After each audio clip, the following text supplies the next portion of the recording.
delay, everyone. Oh, sorry. No. Go ahead and get started.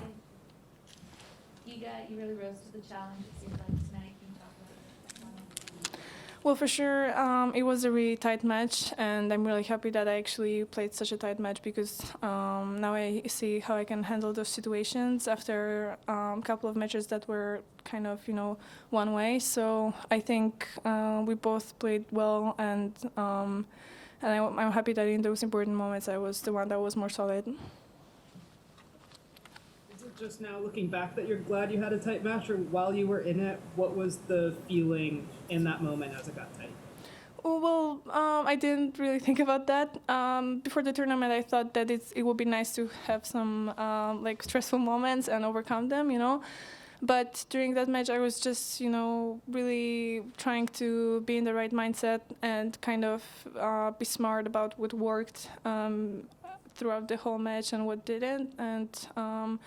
And also I wanted to use the help of my box a little bit because coaching is allowed here, and my coach wasn't in Doha and Dubai, so I thought that he can give me some more perspective. And at the end, I'm pretty happy with how I balanced that. Even though there was like a period of time in second set where I did a little bit more mistakes, I'm happy that I came back. What were some of the things your coach told you?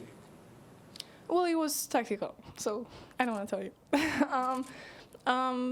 But not really complicated stuff. It's more like he can see from a different perspective without emotions, what was working. And sometimes I have trouble with like analyzing exactly what I have to do. So it was pretty simple stuff, basically like coming back to what we discussed before the match, and it was basically like the same tactics. In terms of playing Bianca, you've now played her twice on different surfaces. What is the challenge that she presents? Or not just the challenge, but is there a unique challenge that she presents to you in terms of problem solving? Well, I think the thing that she's doing differently than other players is the way she changes the rhythm with those pretty annoying high balls. And yeah, I think that's the hardest thing, I would say. And also, it seems like you can be aggressive playing against her, but on the other hand, she's really good at defense, and she's playing those slices that are tricky sometimes. So you have to be ready for that. Could you just talk about your problem solving in matches? Is that one of the most satisfying things you have in tennis? Have you improved at that? Sometimes is it a little overwhelming? Sometimes you have no idea what to do?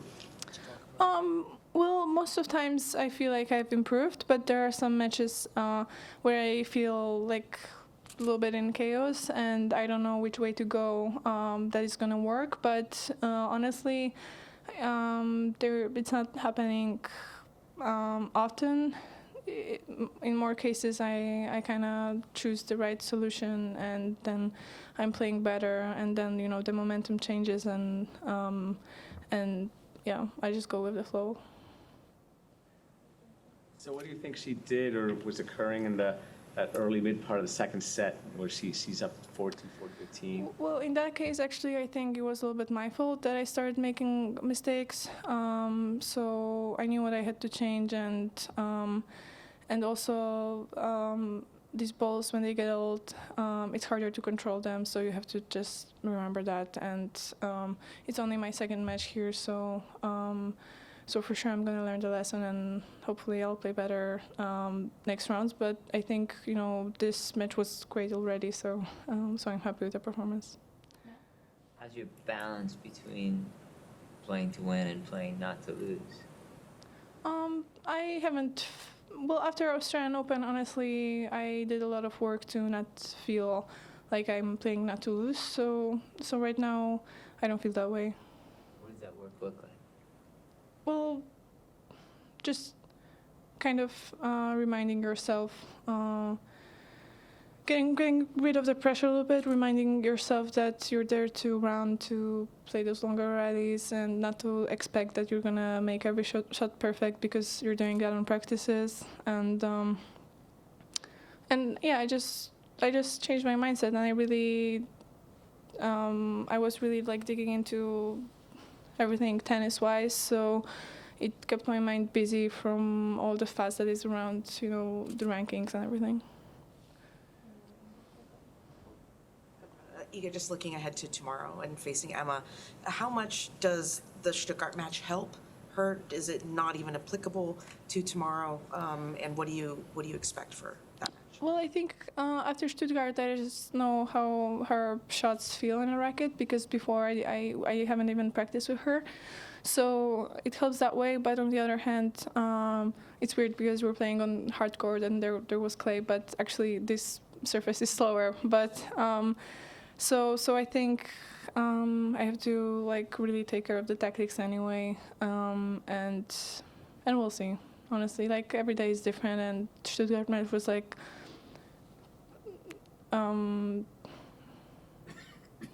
almost a year ago, so long time ago. What do you think you did well to help you really take charge of that tiebreaker? I think my level of focus went up a little bit. I was trying to do that throughout the whole match, but for sure in the tiebreaker, I felt like I'm the most, focused and composed and really mentally there to finish in a solid way. Doha also, you talked about that you expected yourself too much during Australia, and you changed it. So you are number one, you won the slams. What do you expect yourself? Well, my expectation is just to kind of do everything 100% and kind of like focus on the process and not on the results, and also remember that and also trust a little bit myself more with my tennis, and also remember that I don't get like 100% influence on what's going to happen during the match. So sometimes it's easier when you feel like not everything is on your shoulders, and yeah, that's mostly it. Jest. Okej. Pierwsze chciałem zapytać, czy ma jakieś znaczenie fakt, że nie ma dnia przerwy, że ten jest już przez dzień po? Nie ma znaczenia. Właściwie na większości turniejów gramy dzień po dniu, więc jestem przygotowana fizycznie na tyle dobrze, że naprawdę to nie ma znaczenia. Oglądałaś mecze Szczerze mówiąc, nie pamiętam, czy to był mój dzień wolny, czy grałam wtedy mecz, ale grałam tego dnia mecz, więc byłam raczej skoncentrowana na sobie i tylko zerknęłam na wynik, szczerze mówiąc, więc nie widziałam, jak to wyglądało. Chciałem zapytać o... Mówiłaś, że ostatnio rozstajesz się z jednym ze sponsorów z powodów twoich przekonań. Wczoraj jedna z rosyjskich zawodniczek weszła na kort w trykocie rosyjskiego klubu. Jak to odebrałaś? Szczerze mówiąc, byłam zdziwiona, bo szczerze mówiąc myślałam, że ta zawodniczka zdaje sobie sprawę z tego, że w pewnym sensie nie powinna, nawet jeśli jest fanką tej drużyny, pokazywać w ten sposób swoich poglądów w takich czasach. I